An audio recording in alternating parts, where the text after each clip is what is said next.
السلام عليكم، كيف الحال؟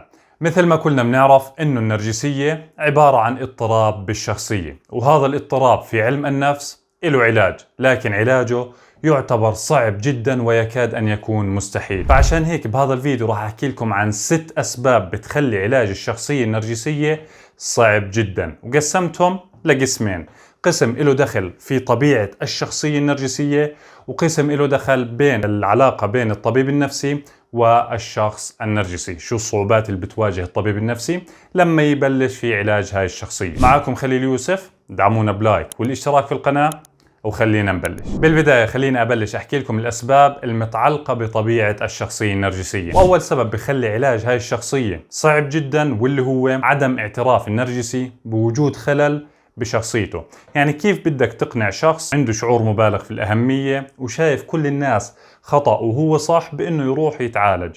وطبعا هذا الشخص أي إشي بيعمله من تلاعب من إيذاء له مبرر. يعني فلنفرض أنه هو عمل لك صمت عقابي، هناك سبب بحط لك أنه أنت أخطأت في حقه، أو مثلا هو خانك لسبب معين أنه أنت ما كنت تهتم فيه لما راح خانك، فعنده مبررات للأشياء اللي قاعد بيعملها. ومن صفات الشخصية النرجسية أصلا ما بيعترف بالخطأ اللي عنده. خليني أعطيكم مثال بسيط على هذا الموضوع، واللي هو فلنفرض انه انت سنك بوجعك، وين راح تروح؟ عند طبيب الاسنان. لو مثلا قلبك صار في عندك تسارع في دقات القلب، لا سمح الله طبعا، راح تروح عند طبيب القلب. بالنسبة للشخص النرجسي من أول ما انخلق هالدنيا، خلينا نحكي من وقت الطفولة لحد ما كبر، عنده مشاكل نفسية كثير كبيرة لكن هو ما بشوفها. بينما شخص ثاني لو عنده مشاكل نفسية أكيد راح يروح عند طبيب النفسي، لكن هو مش معترف في هاي المشاكل النفسية، عشان هيك ما بده يروح عند الطبيب النفسي ويبلش في العلاج. وغير هيك النرجسي لو راح عند الطبيب النفسي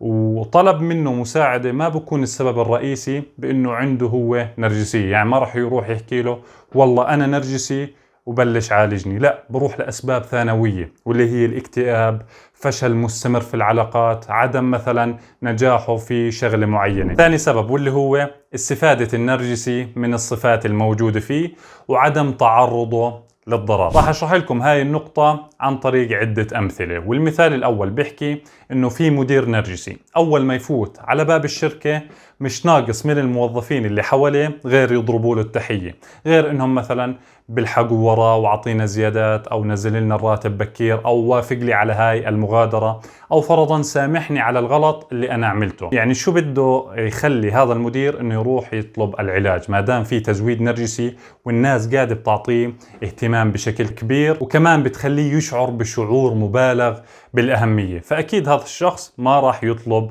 العلاج. راح أحكي لكم كمان مثال ثاني، وهذا المثال بيحكي إنه شخص متعدد العلاقات، بحيث إنه كل فترة والثانية بكون عنده مثلا من 3 علاقات ل5 علاقات، وكل علاقة فيهم قاعد بيستفيد منها ماديا وعاطفيا وكمان جنسيا. يعني انت بدك تتخيل انه هذا الشخص يترك كل هاي النعم اللي حواليه ويروح يطلب العلاج عشان يقعد مع شخص واحد وهو يهتم فيه، فأكيد راح يرفض العلاج، وحتى أصلا ما راح يعترف بأنه هو عنده خلل مثل ما حكيت في النقطة الأولى، وراح بالعكس يتفاخر بالإشي اللي قاعد بيعمله أمام الأشخاص اللي حواليه والقروض الطائرة. راح أحكي لكم كمان مثال ثالث، وهذا المثال بيحكي انه في شخص نرجسي في بلد معين قاعد بتلاعب بالاشخاص في البلدان الاخرى عن طريق مواقع التواصل الاجتماعي، وكل شهر قاعد بوصله مبلغ معين عن طريق التلاعب اللي قاعد بيعمله.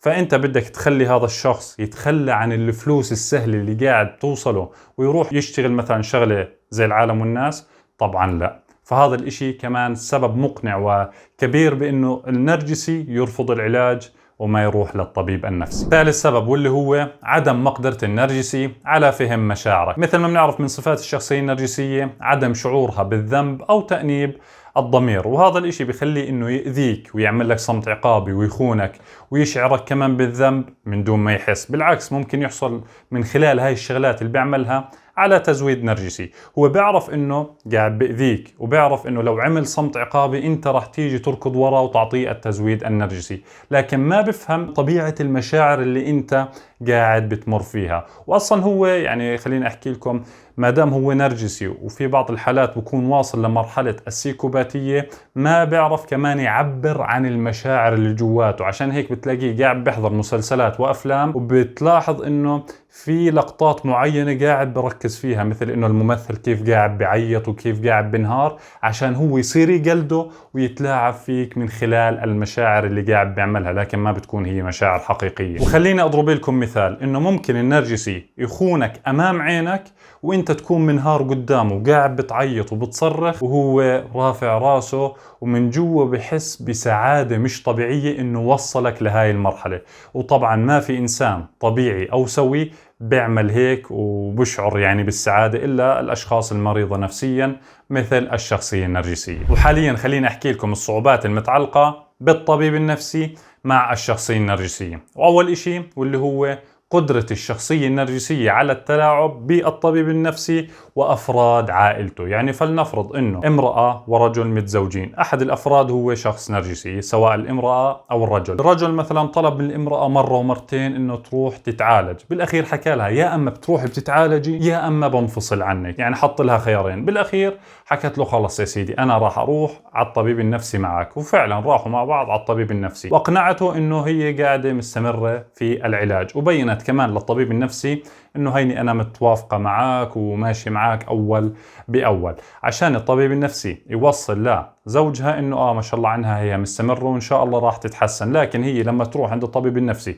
بتسمع الاشياء والنصائح من هون وبتطلعها من الذان الثاني، سواء رجل نرجسي أو امرأة نرجسية. وغير هيك ممكن الشخص النرجسي لما يقعد مع الطبيب النفسي يقدر يتلاعب فيه ويقلب الحقائق عن طريق الأكاذيب. يعني ممكن فلنفرض إنه أنا رجل نرجسي وقاعد مع الطبيب النفسي، بحكي له يا زلمة رديت عليها، هي ما بعرف إلها فترة قاعدة بتصحى بالليل وقاعدة بتهلوس، يعني بلشت أشك إنه فيها إشي أو يعني متلبسها جني مثلا، فيا ريت تشوفها تعطيها مهدئات، وصارت يعني تسوي لي مشاكل بشكل كبير. وطبعا الطبيب النفسي لما يقعد يسأله أسئلة شخصية عن نفسه أكيد راح يجاوب الإشي اللي حاب الطبيب النفسي يسمعه، يعني ما راح يحكي له أشياء حقيقية عن نفسه. للأسف ممكن يحكي له أشياء يتلاعب فيه عن طريق مثلا حقائق بصيغة إنه يكون الحق معاه ويقلب الحق على الامرأة. وكثير صارت هاي الأشياء بحيث إنه يكونوا رايحين مع بعض على الطبيب النفسي، والطبيب النفسي يفكر إنه مثلا الامرأة أو الزوج السليم هو اللي عنده مشكلة. طبعا أنا هون ما بحكي إنه الطبيب النفسي مش عارف يقيم ويحكي إنه والله هذا الشخص بتلعب فيه، لا، عنده هو ذكي الطبيب النفسي أكيد، لكن بيكون في خطأ من الشخص اللي وصل الشخص النرجسي على الطبيب. بكون هو مش متحكم بعواطفه، مش متحكم بالأشياء اللي قاعد بحكيها، بكون النرجسي يعني مسيطر عليه بشكل كبير بحيث إنه يقلب الحقائق لصالحه ويطلع هو الشخص المريض نفسيا. ثاني اشي صعب بواجهه الطبيب النفسي لما يبلش في علاج الشخصية النرجسية، واللي هو دائما النرجسي بيحب يحكي عن حاله ويستلم زمام الامور، يعني بصير بده هو اللي يحكي، هو المتحكم في نطاق الجلسة. طبعا هذا الاشي ما بزبط مع الطبيب النفسي، لانه هو اللي لازم يكون مسيطر وهو يوجه الشخصية النرجسية بالطريقة الافضل للعلاج. فمش معقول انه كل شوي لما يقعدوا يحكوا مع بعض النرجسي يلاقي مخرج بحيث يحكي عن شغله ولا عن انجازاته. ومن احد الامثله قرأت مقال على موقع psychology.com في طبيب نفسي بلش يحكي عن الصعوبة اللي بواجهها مع المريض اللي هو الشخصية النرجسية، وكان كاتب انه كل ما يجي يحكي بموضوع الجلسة بتلاقيه يبلش يحكي عن الاعمال ويطول الموبايل تبعه ويورجيه عن الانجازات تبعته. وغير هيك ممكن كمان يتهم الطبيب النفسي بانه هو بس بده فلوس منه ويقعد يسولف معاه يعني على حكي فاضي، لانه علاج الشخصية النرجسية بيعتمد بشكل كبير على الكلام، وانه الشخص النرجسي يرجع للماضي تبعه ويبلش يحكي فيه من اول وجديد ويواجه الاشياء اللي صارت معاه بالماضي عشان يتقبلها ويعني يصير في تحسن بشخصيته. السبب الثالث واللي هو ما بده يكون مكشوف او يتعرض للنقد. مثل ما حكيت في فيديو، اكبر مخاوف النرجسي انه النرجسي بخاف من انه ينكشف وينفضح امام الجميع، وكمان بكون عنده حساسية شديدة من النقد، ما بتحمل انه حدا يحكي له انه انت سيء او انت عملت واحد اثنين ثلاث، او حتى يحملوا مسؤولية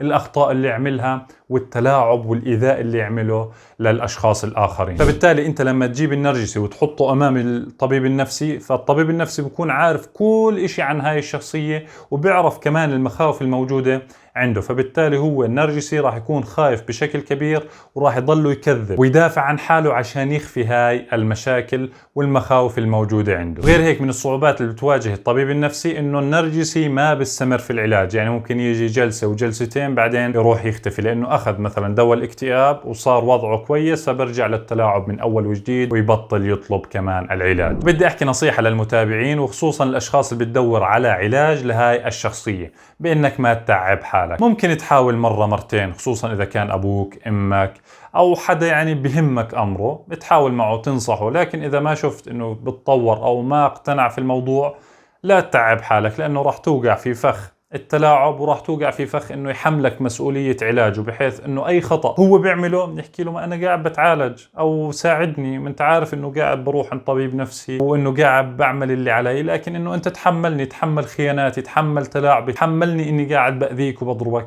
فلا تتعب حالك في هذا الموضوع. اللي بده يتغير بتغير. وفي مثل بحكي لك من شب على شيء شاب عليه. يعني واحد عمره 30 ولا 40 سنة وهو نرجسي بدك إياه يتغير، يعني له 30 سنة وهو بنفس أساليب التلاعب والكذب وكل إشي، بدك إياه يتغير بيوم وليلة؟ لو بده يتغير بده يقعد سنوات كثير طويلة. فما تتعب حالك وما تضيع وقتك. وإذا عندكم اقتراحات معينة بخصوص النرجسية اكتبوا لي إياها في التعليقات عشان أحاول أعمل لكم إياهم بأقرب وقت ممكن. وإن شاء الله بنشوفكم بفيديو جديد، وسلام.